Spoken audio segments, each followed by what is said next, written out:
Christophe Castaner qui a par ailleurs reconnu des erreurs d'interprétation lors de contrôles menés pour voir si les déplacements sont justifiés. Plusieurs plaintes ont été déposées. Martin Bourdin. Samedi dernier, Arnaud s'est rendu avec son attestation au marché du Quai du Roi à Orléans. Il est rentré chez lui sans provision, mais avec une amende de 135 €. On m'a dit que je serais verbalisé parce que j'avais coché 2 cases. Et en réinsistant, là, je me suis fait alpaguer par 6-8 policiers. Ils m'ont plaqué contre un mur. C'est franchement très grave. Même sanction pour Ludovic, dans l'Eure, qui voulait rendre un service à ses beaux-parents âgés de 80 ans. Ce que je leur ai expliqué, moi, c'est que j'y allais, mais vraiment seul. Mais ils n'ont vraiment rien voulu savoir. C'est-à-dire, non, vous n'avez rien à faire là, c'est pas une raison suffisante, voilà, faites demi-tour, prenez 135 € et rentrez chez vous. L'état d'urgence sanitaire donne plus de pouvoir aux forces de l'ordre et comme après les attentats de 2015, cela pourrait durer, s'inquiète Arié Halimi, avocat au barreau de Paris. On a l'impression que bien le monde juridique d'après ne sera pas celui d'avant l'état d'urgence sanitaire. On pense à toutes ces mesures restrictives de liberté. C'est quelque chose qui arrive fréquemment. L'état d'urgence, l'état d'exception devient le droit commun. Plusieurs avocats ont déposé des recours pour savoir si cet état d'urgence était conforme à la Constitution. En bas de cet immeuble de la Cité des Oliviers à Marseille, Samy se fait contrôler. Selon lui, son autorisation de sortie dérogatoire est en règle. Il affirme être devant chez lui. Le 25-03-2020, Marseille, je sais pas quoi, 13 013 rue Albert Marquet. Les forces de l'ordre, elles, estiment qu'il ne respecte pas les règles du confinement et qu'il est là pour vendre de la drogue. Il écope d'une amende de 135 €. Les arrêtés et les diverses mesures sont très bien respectées par les habitants qui ne posent pas de problème. On n'a pas de difficultés particulières, mais reste ce problème du trafic de stupéfiants et des gens des acheteurs qui n'ont pas changé leurs habitudes. Une quarantaine de policiers encerclent la cité. Pendant plus d'une heure, tous les véhicules et passants sont contrôlés. Qu'est-ce que vous faites dehors, madame ? Dans cette voiture, 3 hommes qui n'habitent pas la cité et viennent, selon leur attestation, faire des courses de première nécessité. Mais ici, il n'y a aucun commerce d'alimentation. Ce que nous venons faire aujourd'hui, c'est contrôler tous ceux qui viennent ici acheter de la drogue et nous les verbalisons pour non-respect des règles de confinement. Ils sont loin de chez eux et ils n'ont aucun motif pour venir ici. Ce n'est pas une opération anti-drogue, c'est une opération contre le confinement. Et si au passage, nous rendons plus compliqué le trafic de drogue, ce ne sera pas plus mal. Au total, une 50aine de PV ont été dressés pour non-respect du confinement.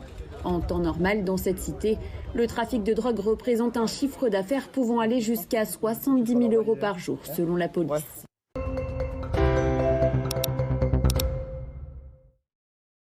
Les amendes suite au confinement frôlent l'abus de pouvoir. Je cite, 135 € d'amende parce que je n'ai que 2 bouteilles de coca et un pack de lait dans mon sac de course. Où va-t-on, demande José.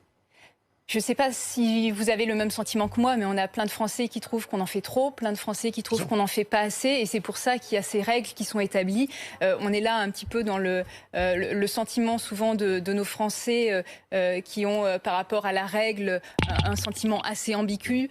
Donc non, 135 €, c'est une somme effectivement, parce qu'on sait que c'est dissuasif, et c'est comme ça qu'on veut faire respecter le confinement. Par ailleurs, ça ne vous a pas échappé qu'on avait durci la règle en cas de récidive, bien donc sûr. Ceux qui ne la respectent pas, au bout de 15 jours, s'il y a deux amendes, ça peut aller jusqu'à 1 500 €. Et si à partir de 3 fois, au bout d'un mois, il peut y avoir une peine d'emprisonnement et ça devient un délit. Donc on a vraiment voulu marquer le coup au portefeuille, comme on dit, pour faire payer ceux qui ne respectent pas.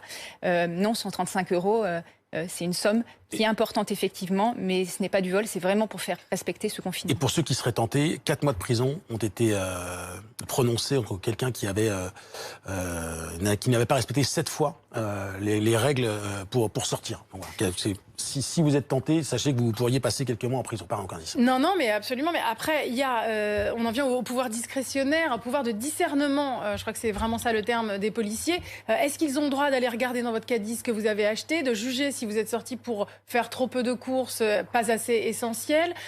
Comment ça, quelle est la ligne en fait? Alors, il y a les policiers qui font cette vérification, et je ne sais pas si vous avez vu, la plupart des supermarchés maintenant à l'entrée vérifient par exemple le nombre de personnes qui se déplacent faire des courses.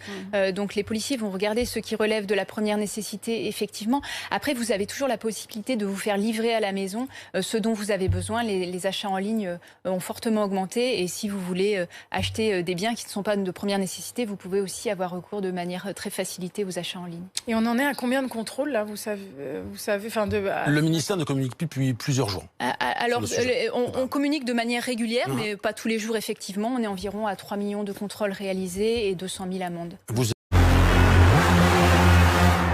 Ne parlez pas de répression ou de violence policière. Ces mots sont inacceptables dans un état de droit. Ils ont détruit, ils ont menacé, ils ont frappé les forces de l'ordre, c'est-à-dire les gens qui vous défendent au quotidien. Moi, je ne connais aucun policier, aucun gendarme qui est attaqué des Gilets jaunes.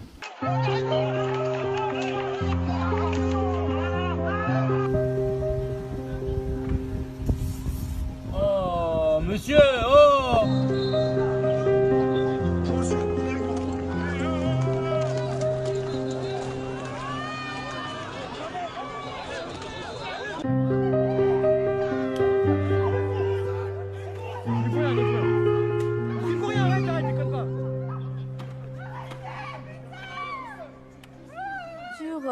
Ce schéma, vous devez nous montrer les endroits où les policiers ont le droit de tirer avec le flashball.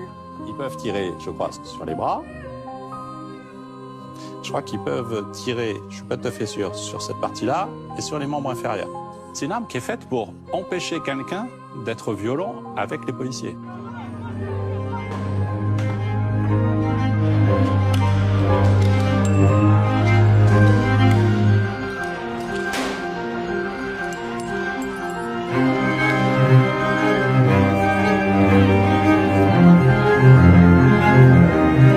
La France sermonnée, admonestée par l'ONU, c'est dans l'ordre des choses, c'est le rôle de l'ONU ou c'est irréel? Nous inclure dans cette liste de pays qui seraient d'une violence spectaculaire, alors peut-être qu'on nous cache des choses. Je suis journaliste, vous me laissez bosser. Je suis journaliste. Destin, fais ça. Je suis journaliste, je filme. Arrêtez, arrêtez, arrêtez. Arrêtez. Arrêtez, il va me toucher.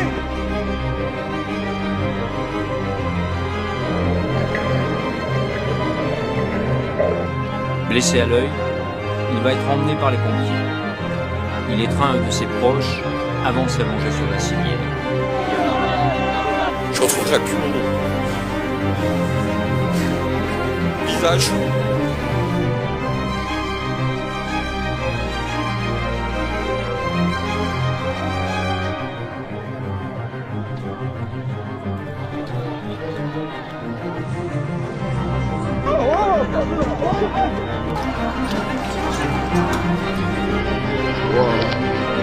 Non, ne touchez pas!